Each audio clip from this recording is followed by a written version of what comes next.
काला चश्मा।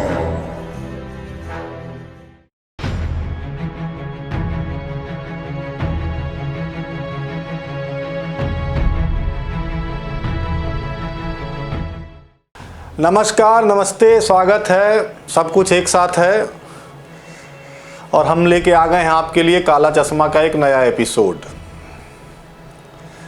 एपिसोड में आज की जो कहानी है वो 2 साल पुरानी है, लेकिन 2 साल पुरानी है लेकिन फिर भी इस कहानी में जान है।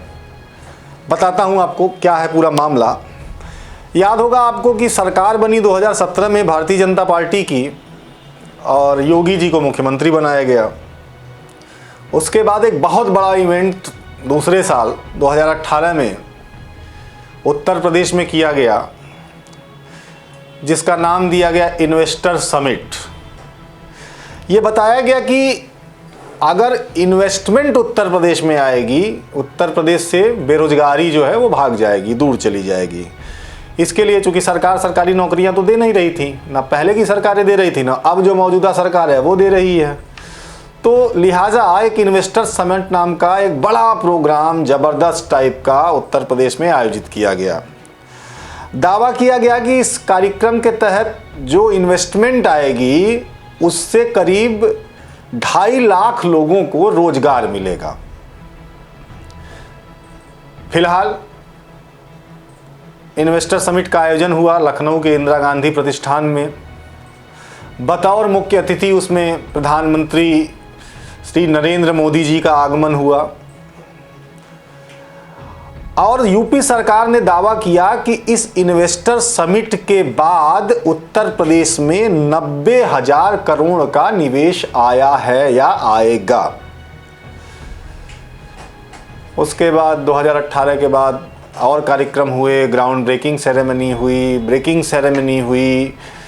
अब तक बताया जाता है कि करीब 4 लाख करोड़ से ज़्यादा की इन्वेस्टमेंट आने वाली थी।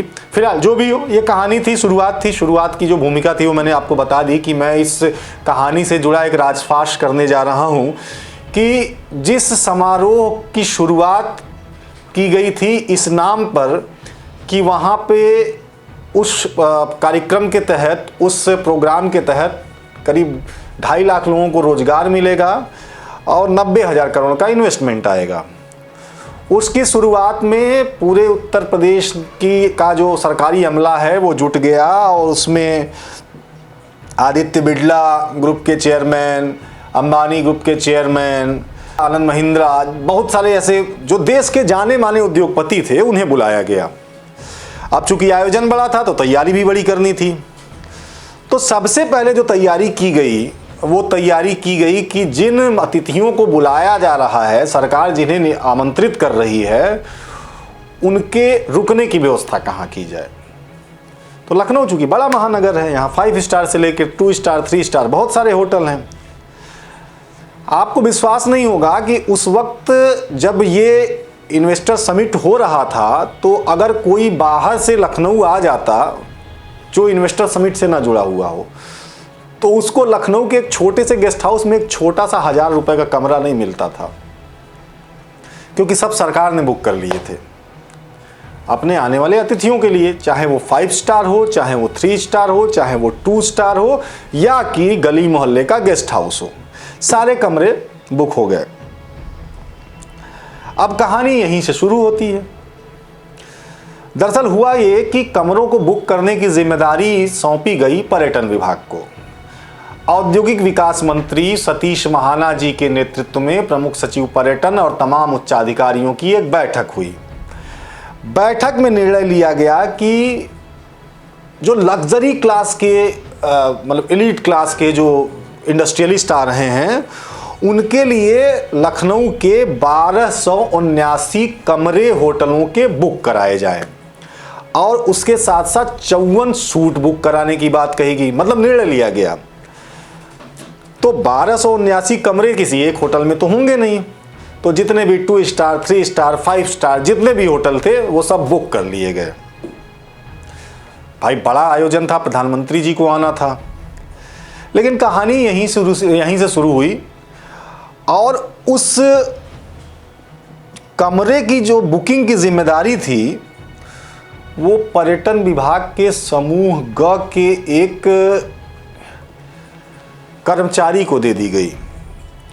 समूह ग मतलब समझ रहे हैं ना, सबसे छोटा वाला जो है, जो कर्मचारी था, अब पता नहीं वो किसका खास था, किसका मुंह लगा था, वो प्रमुख सचिव साहब का खास था कि औद्योगिक विकास मंत्री का खास था कि निदेशक महोदय का खास था। उसको ये जिम्मा सौंप दिया गया कि भाई तुम जाओ और पूरे लखनऊ के सारे होटलों के कमरे बुक करा दो। फरवरी माह में ये हुआ था, कार्यक्रम हुआ था, कमरे बुक करा दिए गए। उसके लिए भी एक नियमावली बनी कि कमरे तो हम 3 दिन के लिए बुक करेंगे। 3 दिन का जो उसकी सेरेमनी होनी थी, उस 3 दिन के लिए कमरे बुक होने थे, लेकिन हम उन्हीं कमरों का पेमेंट करेंगे जहां अतिथि आकर रुकेंगे।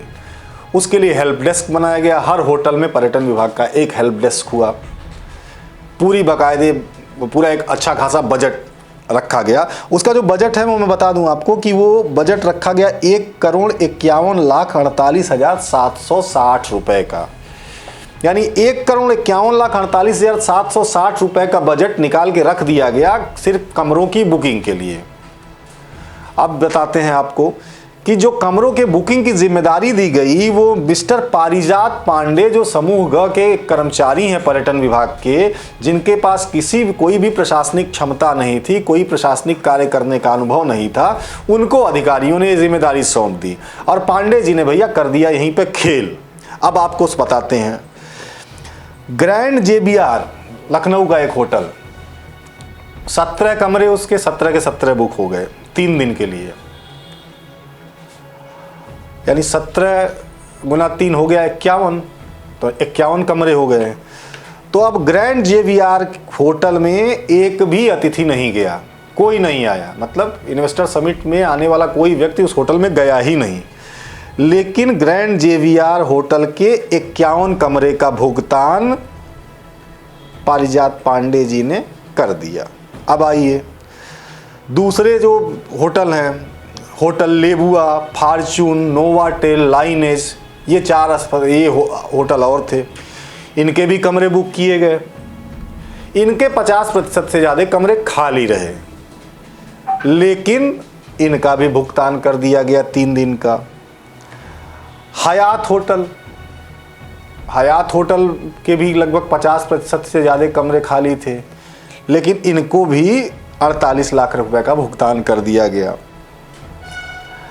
अब आप ये समझिए कि जो 1,51,48,708 रुपए थे, ये पारिजात पांडे अपने घर से तो ले नहीं आए थे, अपने पिताजी का खेत बेच के तो ले नहीं आए थे, लेकिन 1,51,98,48,000 रुपए का ऐसा बंदरबाट हुआ कि हम क्या बताएं आपको, मामला खुलता भी नहीं। लेकिन भला हो एक गोमती नगर के रविंद्र कुमार सिंह का, जिन्होंने इन्वेस्टर समिट खत्म होने के, फरवरी में होता है इन्वेस्टर समिट, खत्म होने के बाद इसकी शिकायत की। शिकायत करने के बाद एक बार शिकायत की, मामला दब गया, 2 बार शिकायत की, मामला दब गया, लेकिन वो भी बंदा पट्टा था बड़ा घाघ, उसने भी एकदम बिल्कुल लड़ाई लड़ी और अंत में इसमें जांच बिठानी पड़ी। अब जब इस मामले में इन्वेस्टर समिट 2018 में जब जांच बिठाई गई, जिसमें कहा गया था 2.5 लाख लोगों को रोजगार मिलेगा, 90,000 करोड़ का इन्वेस्टमेंट आएगा, तो एक विशेष सचिव स्तर के अधिकारी शासन के SP सिंह साहब, शिवपाल सिंह साहब ने जांच शुरू की। जांच भी 2019 में शुरू हुई और अब उस जांच की रिपोर्ट आई है। अब उस जांच रिपोर्ट में जो बताया गया है, SP सिंह साहब ने जो बताया है, उनका कहना है भाई देखो, पूरी की पूरी जो गलती है वो पारिजात पांडे की है। पारिजात पांडे को जिम्मेदारी दे दी गई और पारिजात पांडे ने अपने मन से होटल वाले से सेटिंग करके रुपए पैसे दे दिया। और एक और बात बताऊं आपको, इस शिकायत के बाद भी सीधे पारिजात पांडे का नाम लेके शिकायत की गई थी कि इन्होंने घोटाला किया, इन्होंने गड़बड़ झाला किया, इन्होंने अनियमितता की, इन्होंने सरकारी धन का दुरुपयोग किया। लेकिन बंदे का रसूख इतना ज़बरदस्त है कि शिकायत के बाद भी उसे लखनऊ से कहीं हटाया नहीं गया। आज भी वो लखनऊ के पर्यटन निदेशालय में काम कर रहा है। और अब शिकायत के बाद जब जांच की गई और जांच में जब सारा दूध का दूध पानी का पानी हुआ, तो जांच रिपोर्ट में ये पाया गया कि पारिजात पांडे ने अपने पद का दुरुपयोग करते हुए शासन के बनाई हुई जो नियमावली थी उस पर ना चल के होटल वालों को व्यक्तिगत लाभ पहुंचाने की वजह से सबका भुगतान कर दिया। कहानी खत्म। आपको लगता है कहानी खत्म हो गई होगी? भाई अब शासन के स्तर पर जो जांच हुई इसमें तो कहानी खत्म हो गई, लेकिन सवाल ये उठता है कि एक समूह ग के कर्मचारी को, अब आप, मैंने नाम गिनाए आपको, आदित्य बिड़ला, कुमार मंगलम बिड़ला, आनंद महिंद्रा, मुकेश अंबानी, अनिल अंबानी और तमाम उद्योगपति उत्तर प्रदेश के में आने वाले थे, और इनके रुकने, खाने पीने, आने जाने की व्यवस्था करने की जिम्मेदारी किसे दी गई? पर्यटन विभाग के एक समूह के कर्मचारी को। अब ये जाहिर तौर पर ये समझिए आप कि उसे डायरेक्ट तो दिया नहीं गया होगा। इसमें प्रमुख सचिव भी थे, औद्योगिक विकास मंत्री भी थे, उसमें निदेशक भी थे, उसमें ज्वाइंट डायरेक्टर भी थे, तमाम अधिकारी थे। तो क्या उस वक्त ये नहीं सोचा गया कि एक ऐसे व्यक्ति को दिया जा रहा है काम जिसके पास कोई ऐसा कोई अनुभव नहीं है, और इसे अगर दे दिया गया, मतलब आप सोचिए बजट खपाने की कितनी जल्दबाजी थी। हाँ भाई 1.5 करोड़ दे दो, दे दिया, चला गया। अगर शिकायत नहीं होती तो ये भी नहीं पता चलता कि इन होटलों का जो पेमेंट किया गया है वो गलत तरीके से किया गया है और यहाँ सरकारी धन का दुरुपयोग हुआ है। तो ये तो भाई इन्वेस्टर समिट 2018 की पहली कहानी, जिसमें होटलों के किरायों में बंदरबाट की गई, कराने चला गया थी सरकार इन्वेस्टमेंट, और सरकार और जनता के पैसों का ही इन्वेस्टमेंट कर्मचारी अपने व्यक्तिगत हितों में करने लगे। तो फिलहाल ये काला चश्मा का एक अलग और एपिसोड था। इसके अगले एपिसोड में हम फिर आपको कोई इसी तरह से एक झन्नाटेदार कहानी लेके आपके सामने ले आएंगे। हाँ, हमारे पास जांच रिपोर्ट भी है, तो अगर कोई सोच रहा हो कि हम गलत बोल रहे हैं तो ये ना सोचेगा कि मेरे पास जांच रिपोर्ट नहीं है, किसी की सुनी सुनाई बात पे मैं ये पूरी कहानी सुना रहा हूँ। मेरे पास जांच रिपोर्ट भी मेरे पास है, देखा मैंने, पढ़ा, समझा, और उसमें और बहुत सारी कहानियां निकल रही थी। लेकिन फिलहाल बाकी चीज़ों को सोचने के लिए आपको छोड़ जाता हूं। आप सोचिए कि एक समूह का कर्मचारी, उसके ऊपर इतनी बड़ी जिम्मेदारी, मामला खुला तो सारी की सारी जिम्मेदारी उसी के ऊपर, सारा का सारा दोषारोपण उसके ऊपर, ना जिसने उसे काम दिया उसका कोई नाम लेने वाला, ना जिसने उससे भुगतान कराया उसका कोई नाम लेने वाला। कहीं कुछ नहीं, पर्यटन विभाग के सारे अधिकारी बाकी एकदम क्लीन चिट, किसी को दोषी नहीं पाया गया, और समूह के अधिकारी के लखनऊ से बाहर तबादला करने की संस्तुति कर दी गई। धन्यवाद। देखते रहिए ब्रेकिंग टुडे। अगर हमारी वीडियो से संतुष्ट हैं तो वीडियो को लाइक करें, चैनल को सब्सक्राइब करें और बाकी अपडेट्स के लिए बेल आइकन दबाएं।